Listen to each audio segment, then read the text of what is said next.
Praise the lord. ప్రభునందు పిల్లరా, బాగున్నారా? దేవుని యొక్క శ్రేష్టమైన నామం బట్టి మరొకసారి ఈరోజు కూడా దేవుని యొక్క దివ్య వాక్యాన్ని చేత పట్టుకొని మీ ఎదుట నిలబడాలని మరి ప్రభు దగ్గర ప్రార్థన చేస్తున్నప్పుడు ప్రభు ఇచ్చిన కొన్ని మాటలను మీ ముందు ఉంచడానికి మరి ఆశపడుతున్నాను, ఇష్టపడుతున్నాను. ఏంటంటే లోకంలోని చాలామంది క్రైస్తవుల గురించి ఎగతాళిగా మాట్లాడుతూ ఉంటారు. ఏమని మాట్లాడుతారంటే వాళ్ళు పాపులు అంటారు. కొంతమంది మనల్ని గొర్రెలు అంటారు. కొంతమంది మనల్ని ప్రార్థనా బ్యాచి అంటారు. ఇలాగ రకరకాల మనల్ని హేళన చేయడానికో విమర్శ చేయడానికో మరి ఏ రకంగానైనా సరే వాళ్ళు మనల్ని ఇలాగ మాటలతోని మరి విమర్శ చేయడానికో బాధ పెట్టడానికో ఏమండి మరి ఏదో ఒక ప్రయత్నం చేస్తూ ఉంటారు. అయితే వాళ్ళకి తెలియకుండా చేస్తున్న పని ఏంటంటే ఆ మూడు నిజమే. మనము పరిశుద్ధులం కాదు, ఒకనాటి పాపులము, ఇప్పుడు కడగబడిన పరిశుద్ధులము, క్షమించబడిన పరిశుద్ధులము. దేవుడు మనల్ని క్షమించాడు కనుక పాపులమైన మనము పరిశుద్ధులుగా పిలువబడుతున్నాం. ఆ మాట నిజం. వాళ్ళు చెప్పినట్లుగా పాపులమే, కానీ ప్రభు మనల్ని పాపము నుండి మరి విడిపించి పరిశుద్ధులుగా మార్చాడు. రెండవదిగా వాళ్ళు మనల్ని గొర్రెలు అంటారు. ఎస్ మనం గొర్రెలమే. మన కాపరి ప్రభు మనల్ని నడిపించేవాడు. ఎక్కడికి నడిపిస్తాడంటే జీవజలముల బుగ్గ యొద్దకు నడిపిస్తాడు, శాంతికరమైన జలముల యొద్దకు నడిపిస్తాడు, నెమ్మదిగా నడిపిస్తాడు, సరైన మార్గంలో నడిపిస్తాడు. ఆయనే మార్గమై ఉండి నడిపిస్తాడు. ఆ మార్గానికి ఆయనే దీపమై ఉండి నడిపిస్తాడు. మన మీదకి ఏ తోడేలు రాకుండా, ఏ ఎలుగుబంటి రాకుండా, ఏ సింహం రాకుండా దీవారాత్రులు కాపాడుతూ నడిపిస్తాడు. అంతేకాదు మన కాపరి మంచి కాపరి, ప్రాణం పెట్టే కాపరి, మన కోసం ప్రాణం పెట్టడానికి కూడా వెనకాడని కాపరి. అవును, మనం గొర్రెలమే. మూడవది మనల్ని వాళ్ళు ఏమంటారంటే ప్రార్థనోళ్ళు అంటారు. అవును, ప్రార్థనోళ్ళమే. మాకు ప్రార్థన లేకపోతే మాకు తెల్లారదు, ప్రార్థన లేకపోతే మాకు పొద్దుపోదు, ప్రార్థన లేకపోతే మేము బ్రతకలేము.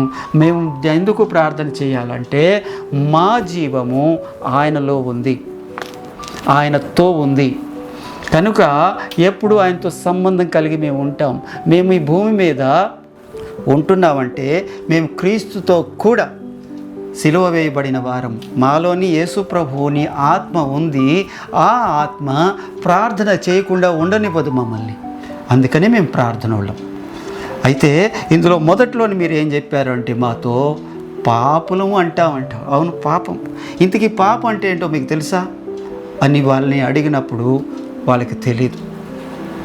ఈరోజు నా పాపం అంటే ఏంటి అన్నది మరి క్రైస్తవులకి కూడా చాలామందికి తెలియదని నేను నమ్ముతాను. ఎవరికి తెలియదు? ఏ క్రైస్తవులకి తెలియదని ఒకవేళ మళ్ళా మీరు ప్రశ్న వేస్తే వాక్యము సరిగా వినని క్రైస్తవుడికి తెలియదు, వాక్యము చదవని క్రైస్తవుడికి తెలియదు, దేవునితో సహవాసం చేయని క్రైస్తవుడికి తెలియదు.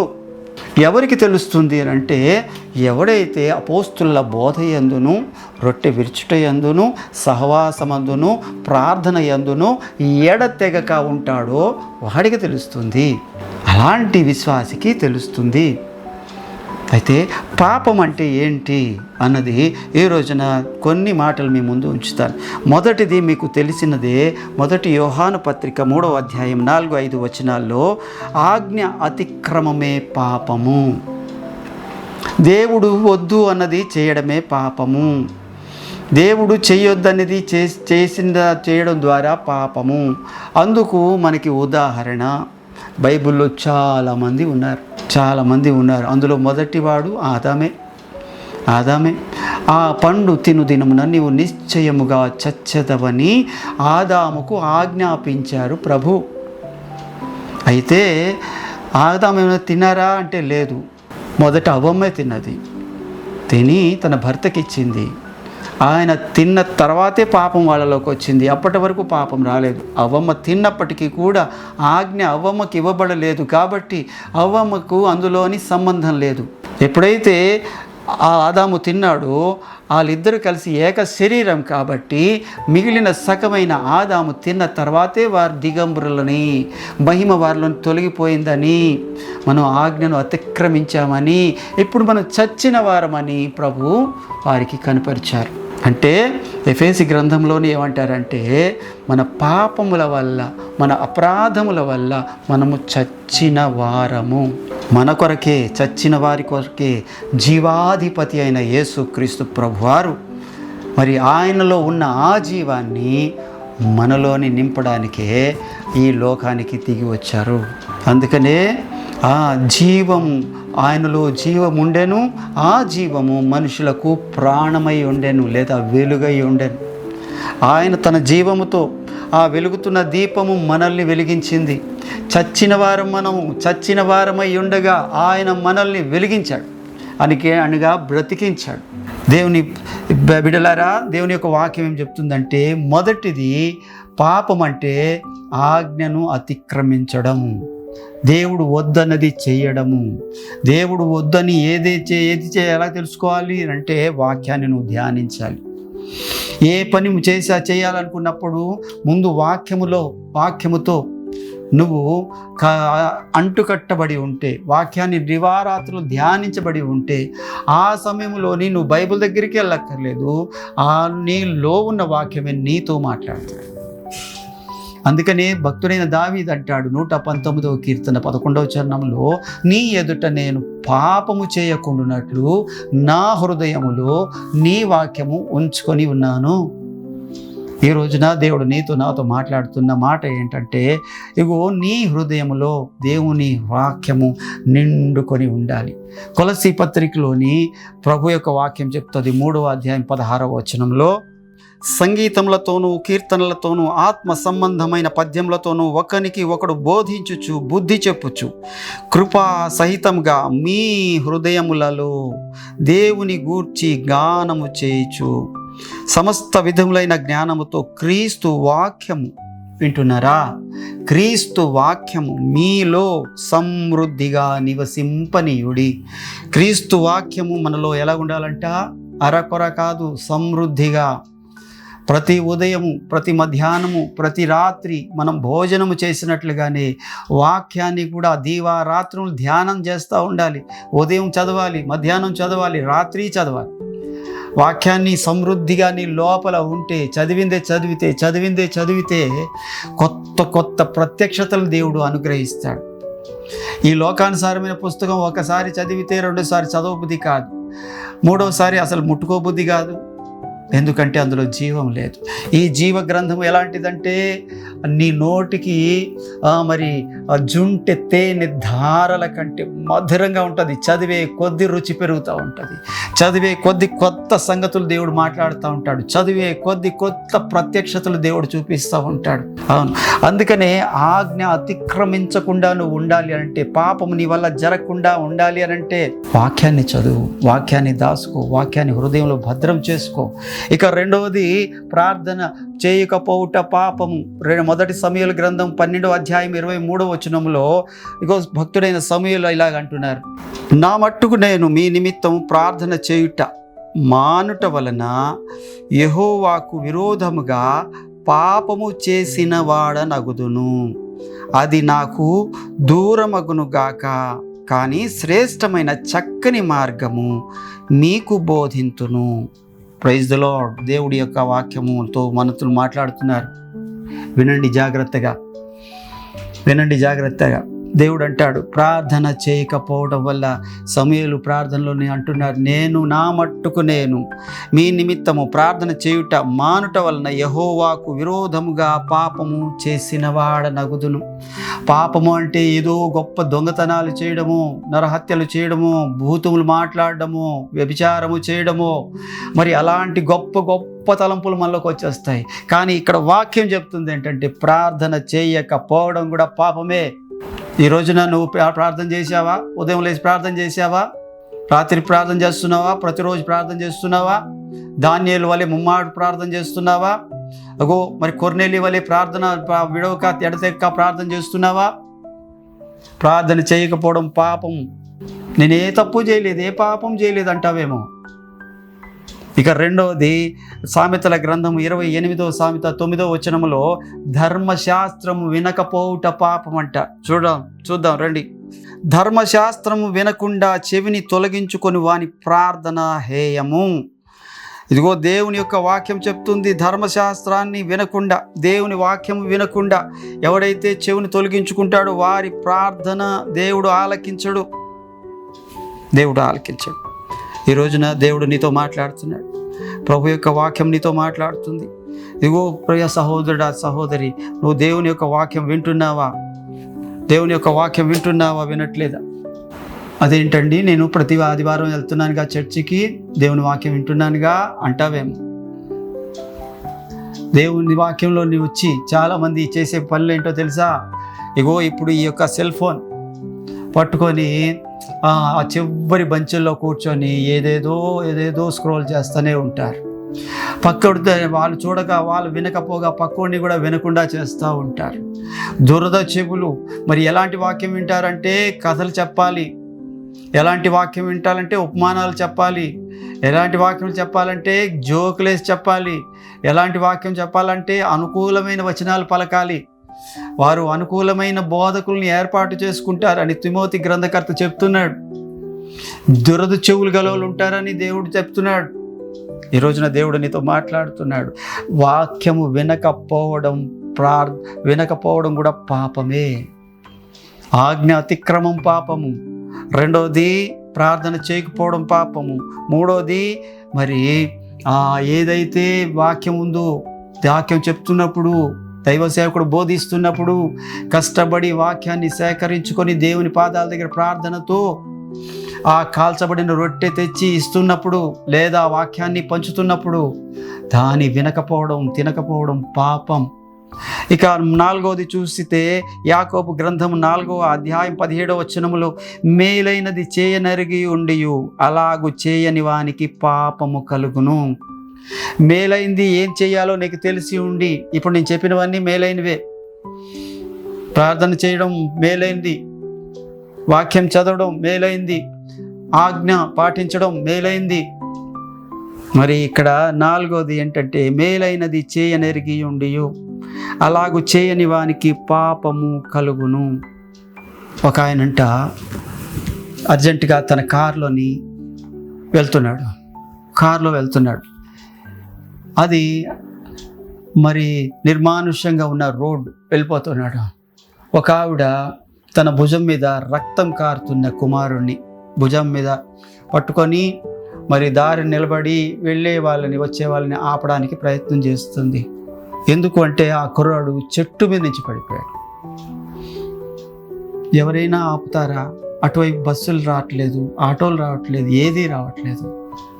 ఈయన మాత్రము కారులో వెళ్తున్నాడు. ఈయన ఎవరు అంటే మంచి భక్తుడు, బైబిల్ పట్టుకొని ప్రార్థన చేసే భక్తుడు, సాక్ష్యాలు చెప్పే భక్తుడు, పాటలు పాడే భక్తుడు, ఏదైతే సంఘ క్రమాలు ఉన్నాయో, కార్యక్రమాలు ఉన్నాయో అన్నిట్లోని పాల్గొనే భక్తుడు. అయితే అలాంటి భక్తుడు కారులోని వెళ్తూ ఉంటే ఒక తల్లి తన బిడ్డని కాపాడమని చెట్టు మీద నుంచి పడిపోయాడని హాస్పిటల్కి తీసుకెళ్ళడానికి సహాయం చేయమని వెళ్ళే వాళ్ళని, వచ్చే వాళ్ళని బ్రతులాడుతుంది. ఈయన స్లో చేశాడు కానీ వెంటనే వెళ్ళిపోయాడు. అక్కడే ఆ తల్లి దగ్గర ఉన్న ఒక వ్యక్తి, మరి ఎవరైతే ఇలాంటి వాళ్ళు ఉన్నారో వీళ్ళందరి ఆ బండి నెంబర్ని నోట్ చేసుకున్నారు. ఈ తర్వాత వాళ్ళు హాస్పిటల్కి ఎలాగో వెళ్ళారు. తర్వాత కుర్రోడు చనిపోయాడని హాస్పిటల్ వాళ్ళు చెప్పారు. ఆ తర్వాత ఆమె చాలా దుఃఖంలోకి వెళ్ళిపోయింది. ఎప్పుడైతే దుఃఖంలోకి వెళ్ళిపోయిందో వీళ్ళందరి మీద కోపం వచ్చి కోర్టులో కేసు వేసిందంట. ఇగో నా బిడ్డకి మరి ఇలాంటి కష్టం వచ్చినప్పుడు ఆ స్థలంలో ఇగో వీళ్ళంతా ఈ బళ్ళు వెళ్ళే, మరి అక్కడ నా బిడ్డని ఎవరు కాపాడలేదు అని వాడు కేసు పెట్టిందట. కేసు పెట్టినప్పుడు ఆ జడ్జి గారు వీళ్ళందరినీ పిలిపించి అందులోని ఈ భక్తుడు కూడా ఉన్నాడు. అడిగారంట, ఏమయ్యా మరి ఆ టైంలో నీ కారు కూడా అటు వచ్చిందంట కదా, నిజమేనా అని అడిగారు. వచ్చింది, మరి జడ్జి గారు వచ్చింది అని ఒప్పుకున్నాడు. మరి ఎందుకు తీసుకెళ్ళలేదు? ఒక చిన్న ప్రాణం కదా, మరి తీసుకెళ్ళాలి కదా, నువ్వెందుకు తీసుకెళ్ళలేదు అంటే ఆయన అంటున్నాడు, అప్పుడు నేను చాలా ప్రశస్తమైన బట్టలు ధరించి ఉన్నాను, నేను ఒక అగ్రిమెంట్ మీద సంతకం చేయడానికి వెళ్తున్నాను, ఆ టైంకి నేను అక్కడికి వెళ్ళకపోతే నాకు నష్టం వస్తుంది, నాకు కష్టం వస్తుంది, నా బట్టలు ఈ రక్తం వల్ల పాడవుతాయి, నా కారు పాడవుతుంది, అందుకనే నేను నా జీవనాధారం నిమిత్తం వెళ్తున్నాను కాబట్టి నేను ఆయన్ని ఎక్కించుకోలేదు అని చెప్పాడంట. ఆ కోర్టు ఆయన చెప్పిన మాటని ఒప్పుకుందంట. అవును, ఆయన పని మీద వెళ్తున్నాడు కాబట్టి తీసుకెళ్ళలేదని ఆ కేసు అక్కడ ఆయన మీద తీసేసారంట. తర్వాత ఆ మిగిలిన వారిని మరి వాళ్ళు ఏమంటారు దర్యాప్తు చేశారు, అదంతా తర్వాత సంగతి. అంటే ఈయనకి ఆయన పని ముఖ్యమైంది కానీ ఆ ప్రాణం ముఖ్యం కాలేదు. దేవుని లోకం దృష్టిలోని, లోకపు న్యాయస్థానంలోని అది న్యాయంగా తోచవచ్చేమో. ఆయన చెప్పిన రీజన్, నేను ఒక అగ్రిమెంట్ మీద సంతకం పెట్టడానికి వెళ్తున్నాను కాబట్టి, నా బట్టలు తెల్లగా ఉన్నాయి, నేను అక్కడికి వెళ్ళాలి కాబట్టి, సమయానికి వెళ్ళాలి కాబట్టి అన్న మాటని ఆ జడ్జి గారు తీసుకున్నారు. కానీ అయితే పరలోకపు జడ్జి తీసుకోరు. మంచి సమరయుడి గురించి చెప్తారు, మీరు వినే ఉంటారు. ఆ దారిన అంతకుముందు యాజకుడు వెళ్ళాడు, ఒక లేవీయుడు వెళ్ళాడు, అలాగనే ఒక సమరయుడు కూడా వెళ్ళాడు.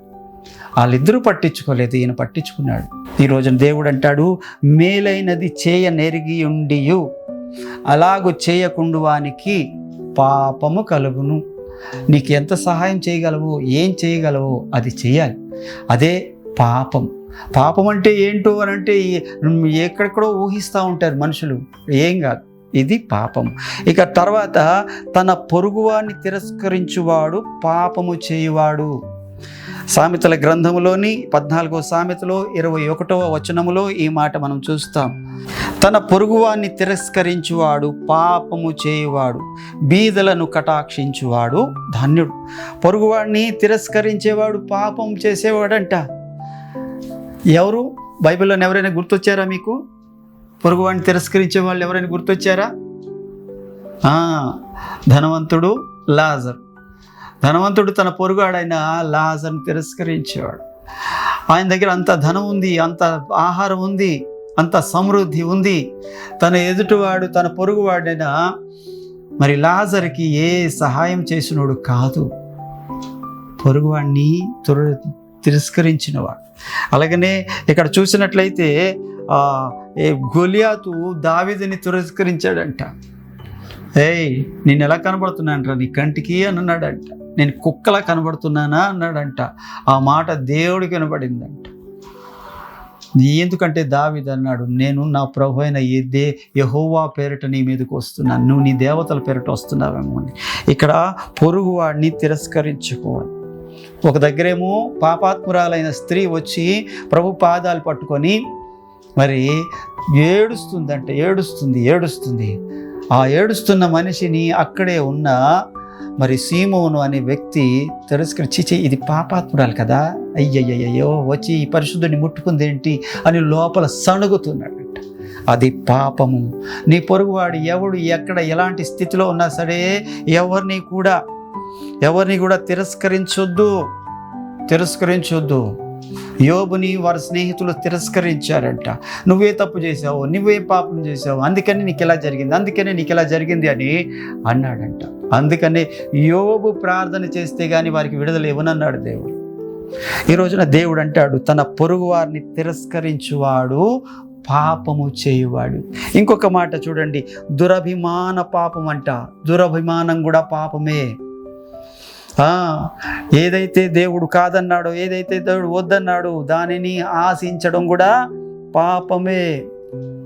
ఎదుగో మరి కోరాహు కుమారులు మరి మోషేకి అప్పగించిన ఆ యొక్క నాయకత్వాన్ని ఆశిస్తున్నారు. దురభిమానం. మేము మాత్రం నడిపించలేమా, మేము మాత్రం నాయకులం కాదా అని దురభిమానం. దేవుడు భూమికి ఆజ్ఞయిస్తే భూమి నెరవేర్చి ఆ మొత్తం వారి కుటుంబాలన్నిటినీ మింగేసింది. దురభిమాన పాపము.